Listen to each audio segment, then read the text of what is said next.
ජේසු පිහිටයි ඔබ සැමටම සුවබර දවසකට ආසිරි ගෙනෙන ප්‍රේමවන්ත දේව දරුවනි දෙවියන් වහන්සේ ඔබට ආශිර්වාද කරන දෙවියන් වහන්සේ ඔබට බලවත් අනුග්‍රහය දෙන්නා වූ වාසනාවන්ත රාත්‍රී කාලයක් මම මේ මොහොතේ ප්‍රාර්ථනා කරනවා. සුබර නින්දක් ඔබට ලැබෙන පිණිස දෙවියන් වහන්සේ උන්වහන්සේගේ ආශිර්වාදය ඔබ පිට නිදහස් කරනවා. මානස සිත පිළියෙල කරගෙන ඔබ රාත්‍රී නින්දට පෙර මේ ආඥාවට සම්බන්ධ වෙලා වචනය අහලා ඔබ ඔබගේ කාරණා දෙවියන් වහන්සේට බාර කරලා නින්දට යන්න පුදුමාකාර සුවයක් ඔබ අත්දකින්නට යන්න. සුවබර නින්දකට ආසිරි. මම අද දවසේ ඔබට කතා කරන්න යන්නේ ප්‍රේමී ස්වභාවයට තමයි ඔබ උපත ලබලා තිබෙන්නේ. ප්‍රේමී ස්වභාවය ප්‍රේම කරන්න ඔබ උපත ලබලා තිබෙනවා. ඒක තමයි දෙවියන් වහන්සේ තුල සත්‍ය වූ කාරණාව. ඉතින් ප්‍රේමවන්ත දේවදරුවනි රෝම පොත අපි ඒකට පෙරලා ගමු. රෝම පොතේ 5 වෙනි පරිච්ඡේදයේ 5 වෙනි පදය හරි අපූර්ව කාරණාවක් අපිට කියනවා. නේද?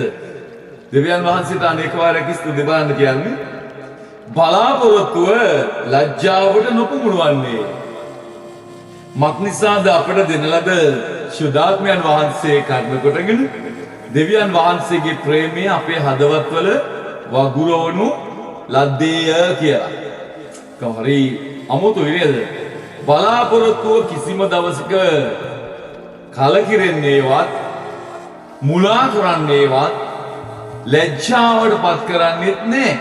මොකද අපට දීලා තිබෙන ශුද්ධාත්මයන් වහන්සේ කර්ම කොටගෙන දෙවියන් වහන්සේගේ ප්‍රේමය අපේ හදවත්වල වගුරවලා තිබෙන නිසා. මතෙව් පොතේ 5 වෙනි පරිච්ඡේදයේ 17 ස්වාමීන් වහන්සේගේ වචනේ කිව්වේ ව්‍යවස්ථාව හෝ අනාගත වාක්‍ය අවලංගු කරන පිණිස මම ආවයි කියලා හිතන්න එපා කියලා. මොකද ඒක සම්පූර්ණ කරන්නට තමයි ජේසුස් වහන්සේ ආවේ, අවලංගු කරන්නට නෙමෙයි. උන්වහන්සේ ආකාරයෙන් කියපු එකේ හේතුවක් තමයි පැරණි ගිවිසුම යටතේ නේද ඉපදිලා යේසුස් වහන්සේ ඉපදුනේ පරණ ගිවිසුම යටතේ. ව්‍යවස්ථාව යටතේ තිබුණා වූ නැත්නම් ව්‍යවස්ථාව යටතේ යුදෙව්වෙකු වුණා යේසුස් වහන්සේ. ඒ නිසාම උන්වහන්සේ ව්‍යවස්ථාවය අස්සමේ සම්පූර්ණ කිරීමේ අවශ්‍යතාවය ව්‍යවස්ථාව සම්පූර්ණ කිරීමේ අවශ්‍යතාවය ව්‍යවස්ථාව පැවැත්වීමේ අවශ්‍යතාවය උන්වහන්සේ තදින් බැදී සිටියා. ඒකයි ප්‍රේමවන්ත දේව දරුවනි ගලාති පොතේ 5 වෙනි පරිච්ඡේදයේ 14 පදය අපිට මෙන්න මෙහෙම කියන්නේ. ස්වාමීන් වහන්සේට අනේක වාරයක් ස්තුතියි. මක්නිසාද නුඹට මෙන් නුඹේ අසල්වාසියට ප්‍රේම කරන්න පන්න යන එක වාක්‍යයෙන්ම මුළු ව්‍යවස්ථාව සම්පූර්ණ වෙයි. බලන්න ප්‍රේමවන්ත දරුවෝ. නුඹට මෙන් නුඹේ අසල්වාසියට ප්‍රේම කරපන්න. ඔබ කොච්චර ඔබට ආදරේද? ඔබ ඔබගේ පවුලේ අයට, ඔබගේ අසල්වාසීන් ඔබ කොච්චර ආදරේ වෙන්න ඕනද කියන එක තමයි ස්වාමීන් වහන්සේගේ වචනේ පැහැදිලිව කියන්නේ. අපි ඒ නිස්සක භාවය ඇතුව ජීවත් වුණාම අපේ හදවත් වලින් ප්‍රේමය ගලාගෙන යන්නට යනවා. එවිට ඔබට ලැබෙන විශේෂම දේ තමයි සුවනින්ද. මොකද හේතුව ඔබගේ සිත පූර්ණයි. ඔබ වෛර කරන්න නොවේ. ඔබ ප්‍රේම කරන්න උපන් කෙනෙක්. දෙවියන් වහන්සේට අනේක වාරයක් ස්තුතියි. ඊශ්‍රායෙල් පුත්‍රයන් ඔබත් දැන් යේසුස් ක්‍රිස්තුස් වහන්සේව අදහගෙන ඉන්නවා නම් ඔබ භූමික නෙවෙයි ඔබ ස්වර්ගික උරුමයට පංගුකාරකම් කියන ඊශ්‍රායෙල්ට යන්න. මොකද උන්වහන්සේ තෝරාගත් වංශය තමයි ඊශ්‍රායෙල් වංශය. ඔබ උන්වහන්සේ තෝරාගෙන තිබෙනවා. දැන් මම මෙතන කියනවා ඊශ්‍රායෙල් පුත්‍රයන් කීකරු වෙන්න ඕනෑව තිබුණා වූ නවතම හා එකම ආඥාව තමයි. ඒ කියන්නේ දසපන්කට අමතරව ප්‍රේම කිරීම. ප්‍රේම තමයි ඔවුන් කරන්න ඕනෑව දුන්නේ. ඒකයි යොහන් 13:34 පදය අපිට මෙන්න මෙහෙම කියන්නේ. මා නුඹලාට ප්‍රේම කළාක් මෙන් නුඹලාත් එකිනෙකාට ප්‍රේම කරපල්ලාය කියා අලුත් ආඥාවක් මම නුඹලාට දෙමි. මම නුඹලාට ප්‍රේම කළා වගේ නුඹලාත් එකිනෙකාට ප්‍රේම කරන්න කියලා අලුත් ආඥාවක් දෙනවා. මේක ආඥාව. ඒ කියන්නේ එහෙනම් ආඥාව නිසාම ප්‍රේම කරනවද? නෑ, ඔබගේ හදවතින් උත්පාදනය වෙන්නා වූ ප්‍රේමය ආඥාව කරන කොටගෙන ඒක ඒ ආකාරයෙන් ක්‍රියාත්මක වෙන්නට අවශ්‍යව තිබෙනවා. එයයි ප්‍රේමයේ හැසිරුණාක් වගේම දෙවියන් වහන්සේ මෝසෙස් තුලින් දෙන ලද සියලුම අනපනත් වලට එයයි කීකරු වෙන බව දෙවියන් වහන්සේ දැනගෙන හිටියා. නමුත් එයව එම ආඥාවන් පැවැත්වීමට පුළුවන්කමක් ලැබුණාද? නෑ, එයාට ඒ ආඥා පවත්වන්න පුළුවන්කමක් ලැබුණේ නෑ. මොකද ඔවුන්ට ප්‍රේමයේ ස්වභාවය තිබුණේ නෑ. එයාට ප්‍රේමයේ ස්වභාවය තිබුණේ නෑ. එයා නැවත ඉපදිච්ච නැති මිනිසයා නිසා එයාගේ හදවත් ගල් වෙලා තිබුණේ. මිනිස්සෙකුට අලුත් හදවතක් සහ අලුත් ආත්මයක් දෙන බව ස්වාමින් වහන්සේ ප්‍රකාශ කළා. අපි එසකියල් පොත බලමු. එසකියල් පොතේ 26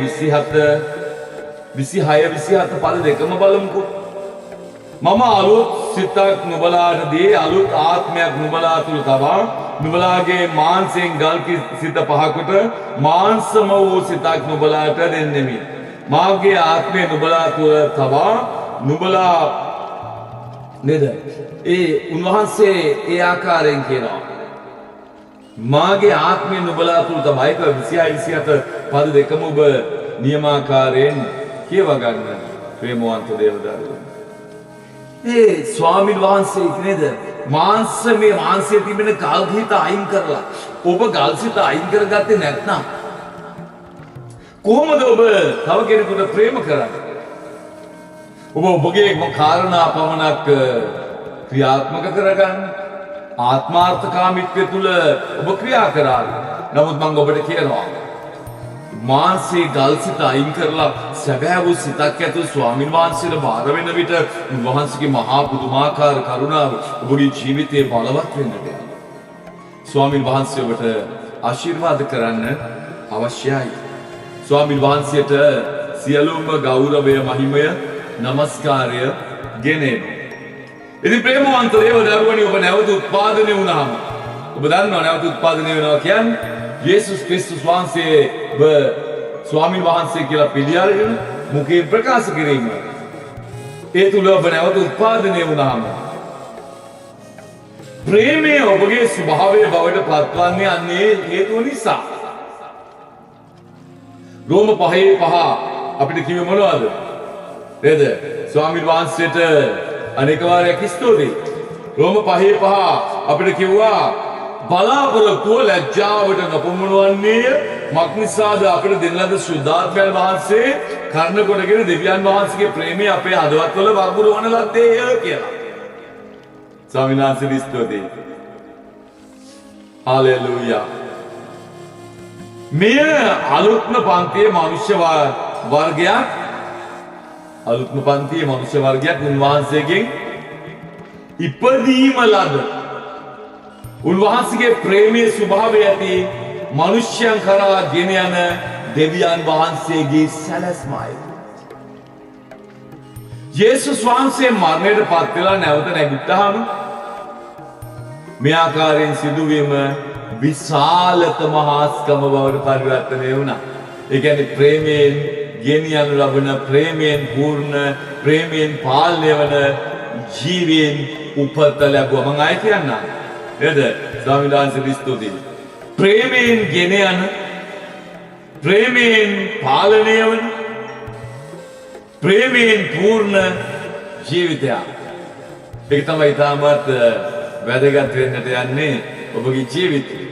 ස්වාමීන් වහන්සේට අනේක වාරයක් ස්තුතියි. කවුද උපත ලැබුවේ?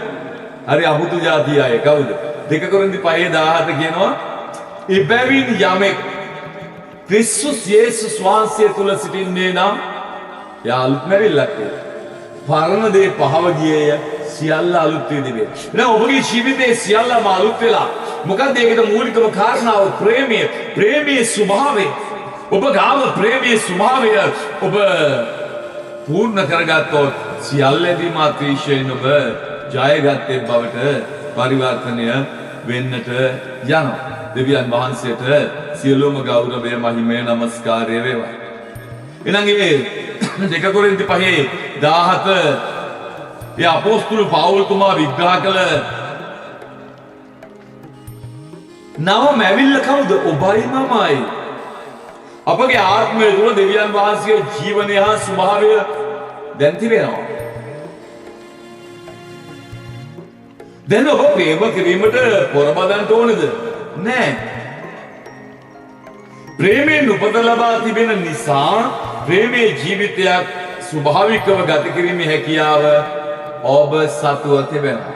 ස්වාමීන් වහන්සේට අනික වාරයක් ස්තුතියි. දෙවියන් වහන්සේ අර යොහාන් 3:16 විදහා දැක්වූ එම ආශ්චර්යාත්මක ප්‍රේමය අද ඔබ අවට සිටින අයට දැක්වීමේ නැත්නම් කියා දීමේ හැකියාව ඔබට තිබෙනවා. ඒතර යොහාන් පොතේ 3 වෙනි පරිච්ඡේදයේ 16 වෙන පදේ මොනවද ඔබට ස්වාමීන් වහන්සේගේ වචනේ පැහැදිලි ලෙස කතා කළේ ප්‍රේමවන්ත දේව දරුවනි. මග්නිසාද ස්වකීය ඒකජාතික පුත්‍රයන් දෙනතරම් ලෝකයට ප්‍රේම කළසේක. එසේ කළේ දාන්නට උන්වහන්සේ කෙරෙහි අදහා ගන්න හැමදෙනම විනාශ නොවී සදාකාල ජීවනය ලබන පිණිසය. ඒ කියන්නේ දෙවියන් වහන්සේගේ පුත්‍රයාණන් ලෝකයට එව්වේ ලෝකයා විනිශ්චය කරන්න නෙවෙයි. උන්වහන්සේ කර්ණගොඩගෙන මුළු ලෝකයම ගලවන්න. එහෙනම් ඒ ස්වාමීන් වහන්සේගේ මහත් වූ කරුණාව ඔබ තුල තිබෙනවා. ස්වාමියෝ ජෝමාන දෙවිඥානනි මේ දරුවා වහන්සේගේ ශාද හස්තයට මම බාර කරනවා. ප්‍රේමණීය දේව දරුවනි ඇස් දෙක වහගෙන ස්වාමීන් වහන්සේට බාර වෙන්න. ඔබ ප්‍රේමයෙන් පූර්ණ වෙන්න ඕන තැන් ස්වාමීන් වහන්සේ තුල දැන් සිතන්න. ස්වාමීන් වහන්සේ ඔබට පුදුමාකාර අනුග්‍රහයක් දෙන්න යනවා. ප්‍රේමයෙන් ඔබ පූර්ණ වෙනකොට ස්වාමීන් වහන්සේ ඔබට දෙන්නට යන ත්‍යාගය නම් සුවය. ශරීරයේ රෝගවලට සුවය. ණයවලින් නිදහස. ස්ත්‍රාති සුවබර නින්ද. පවුලේ සියල්ලන්ගේ දියුණුව. පවුලේ අයගේ සමාදාන. මේ දේවල් ස්වාමීන් වහන්සේ ඔබට නිදහස් කරනවා. ඔබ ආශිර්වාද ලබනවා. සියල්ලේදීම ඔබ ස්වාමීන් වහන්සේගේ අනුග්‍රහය ලබනවා. ස්වාමිනේ මේ දරුවට ආශිර්වාද කරන්න. ඔබගේ ජීවනයේ බලය මේ අය තුල නිදහස් කරන්න. රාත්‍රී සුවබර නින්දක් ලබා දීලා උදෑසන මලක් පූදින්නාවෙන් ආශිර්වාදාත්මකව අලංකාරව පේදෙන්නට අවදි වන්නට ස්වාමීන් වහන්සේගේ අනුග්‍රහය ඔබ සියල්ලන් තුල බහුලත්වයෙන් වර්ධනය වේවා. ආශිර්වාදම වේවා. යේසුස් වහන්සේගේ නාමයෙන් සුබ දවසක්. යේසු පිහිටයි.